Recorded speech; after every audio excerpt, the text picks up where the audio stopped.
Since the first dawn of thought, humanity has looked upward and asked one question that pierces all ages: who created the world? Beneath the dome of stars, every culture has sought an answer. Some saw a father in the heavens shaping the cosmos from love. Others imagined a vast intelligence, not divine in heart but divine in power, a craftsman rather than a god.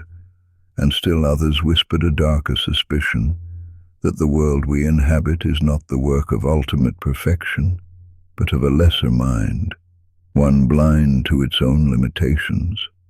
The Greeks called this craftsman Demiurgos, the public worker, the artisan of reality. To Plato he was a benevolent architect, a being who shaped order from chaos according to the pattern of the eternal.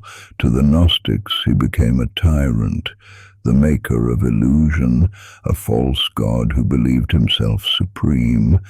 And between those poles lies the secret doctrine that creation itself is both a masterpiece and a prison, a revelation and a veil. The question then is not merely who created the world, but why creation exists at all. For to understand the Demiurge is to confront the mystery of existence itself, why there is something rather than nothing, why spirit clothed itself in matter, why eternity gave birth to time.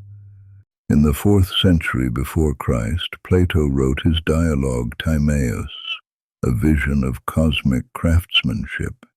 There he described the Demiurge, not as a god of worship, but as a mind that contemplates perfection and strives to mirror it. He does not create ex nihilo from nothing. He takes the raw chaos, the eternal motion of unformed matter, and impresses upon it the divine order of geometry, number, and proportion. The Demiurge is the eternal mathematician bringing harmony to the wild. In Plato's cosmos, the world is a living being, endowed with soul, intelligence, and necessity. The Demiurge looks upon the realm of perfect forms and shapes the material world in its likeness, creating time as the moving image of eternity. He acts not out of desire but out of reason, not from passion but from purpose, and yet even here, in Plato's ideal vision, the Demiurge is bound.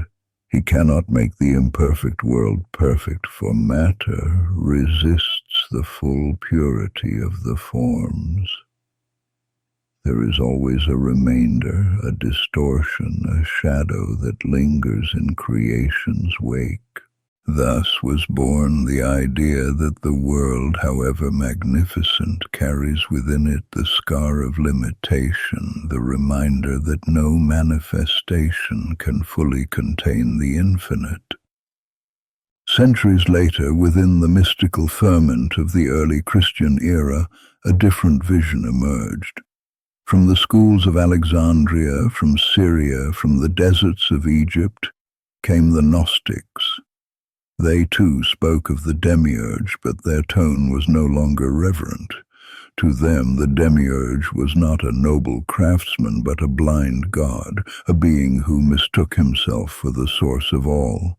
They named him Yaldabaoth, the child of chaos, born of ignorance. He looked upon his reflection in the abyss and proclaimed, "I am God, and there is none beside me." But his voice echoed only within the prison of his own creation. Above him stretched the Pleroma, the realm of fullness, where the true, ineffable God dwelled beyond thought and form. From that divine fullness emanated a cascade of intelligences, pure spirits called aeons. Among them was Sophia, wisdom, whose longing to know the ineffable led her to act without her consort. From her unbalanced desire sprang the shadow, the incomplete child, Yaldabaoth, the Demiurge. He, unaware of his origin, shaped a cosmos in imitation of the higher world. But his creation was imperfect, for it was founded in ignorance and isolation. He and his archons fashioned man, yet from the breath of Sophia, a divine spark entered the human soul, a memory of the light before time, and so the world became a battleground, the Demiurge ruling the material realm, and within each of us a hidden fragment longing to return to the source. The tragedy of Sophia is the tragedy of creation itself, for in her yearning to know the unknowable, wisdom fell into separation, and from that fall, the veil of matter was woven. In the Gnostic vision, creation is not evil by nature. It is the consequence of a divine mistake, a misdirected love. Sophia's fall birthed both darkness and redemption, the shadow world and the promise of awakening within it. The Demiurge, born from her error, is the child who thinks himself father. He rules the cosmos as an emperor of imitation, binding spirit within form. But Sophia, repentant, sends her messengers of light, the Christos, the Nous, into the world to awaken her lost sparks. Thus, every act of knowledge, every moment of self-remembering becomes a step toward reunion. The human soul is the exile of Sophia, and to awaken is to retrace her path from ignorance back to the Pleroma of light. The Gnostics saw the universe as a vast hierarchy of spheres, each ruled by an archon, each another layer of illusion between man and the true God. The Demiurge, enthroned among them, reigns as the god of form, law, and necessity. His world is ordered, but its order is confinement. Time, body, and fate are his tools, ignorance his crown. He is the architect of the zodiac, the engineer of destiny. And though his order is beautiful, it is also unyielding. To the unawakened, this cosmos is reality itself. To the initiate, it is a labyrinth, a test, a crucible, a veil woven to conceal the divine spark until it remembers its source. The Gnostic gospel is not of worship, but of awakening, for they taught, the true God needs no temples, no sacrifices, no fear, only remembrance. And the key to that remembrance is gnosis, knowledge not of the mind, but of the soul. To awaken is to see the Demiurge's world for what it is, an exquisite illusion, and in seeing through it, one transcends it. Here lies one of the boldest secrets of the ancient world, that the God of the Old Testament, the voice from the burning bush, may in truth be none other than the Demiurge himself. The Gnostics read the scriptures as coded myths, wherein the Creator who boasts of jealousy and wrath is the same Yaldabaoth who proclaims himself alone. They did not deny the existence of the divine. They simply drew a line between the ultimate and the apparent.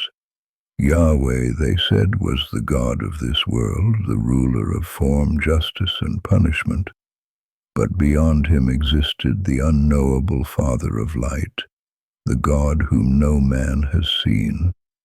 Thus the Gnostic Christ was not the son of the Demiurge, but his challenger, a messenger of the higher realms come to free the souls imprisoned in the Maker's kingdom, where religion commanded obedience, gnosis whispered liberation, where law demanded sacrifice, wisdom offered remembrance. The Demiurge demanded belief. The true God invited awakening. In later philosophy, the Demiurge became associated with Saturn, the devourer of his own children, the god of time and limitation. Saturn's sickle is the curve of mortality itself, cutting down all forms so that the eternal may shine through the impermanent. To the mystics, this linkage was not coincidence, for time, like the Demiurge, is both a gift and a prison, the measure that allows growth and the chain that binds us to decay. Saturn's ring is the symbol of the cosmic boundary, the edge of manifestation. Beyond it lies the infinite, but within it lies structure, discipline, and order. He is the stern teacher of souls, demanding maturity through suffering. Thus, even in his tyranny, the Demiurge plays a role. For without limitation there can be no experience, without form no self-knowledge, without time no awakening within time. The wise do not curse the Demiurge, they learn from him. In the Jewish mystical tradition, the image of the Demiurge was softened. The Kabbalists spoke not of a blind creator, but of emanations from the infinite, the Ein Sof. From that endless source poured 10 Sephiroth, vessels of divine energy forming the tree of life. At the lower branches of this tree lies Malkuth, the kingdom, the realm of manifestation. Here the divine light is most concealed, most fractured, yet still divine. Creation, in this vision, is not a mistake, but a descent. The infinite revealing itself through gradations of density until it reaches the material world. What the Gnostic saw as a fall, the Kabbalist saw as a process of unfolding. Where one tradition saw imprisonment, the other saw incarnation. But both agreed on a hidden truth: the world is not the final reality. It is a reflection, a mirror through which the soul learns to recognize the light it already is. In the crucibles of medieval alchemy, the Demiurge returned once more, but now as an inward principle. The alchemist was himself the Demiurge, the craftsman of his own transformation. Lead and gold were symbols of the soul, the base nature transmuted by inner fire. The Demiurge, who once forged stars, now labored within man, shaping consciousness through suffering, refining ignorance into wisdom. Each trial, each shadow was part of the great work. The stone the builder rejected became the cornerstone of the inner temple. Thus the fallen world was not to be fled, but redeemed. The matter that bound the soul also contained its liberation. The Demiurge's world became the laboratory of the divine, and man the microcosmic artisan, the mirror of the macrocosmic craftsman. Through the alchemical path, the false god is not overthrown but transformed, recognized as the instrument of awakening. And so we return to the first question. Who created the world? Perhaps the answer is neither wholly light nor wholly dark. Perhaps the Demiurge is not a villain, but a veil, the mask through which the infinite contemplates itself. Creation may be the dream of God, but in dreaming the dreamer forgets himself. To awaken is to remember that we, too, are fragments of that forgotten mind, sparks of Sophia, reflections of the eternal pattern beyond time. The hidden doctrine of the Demiurge is not the denial of the world, but the understanding of it.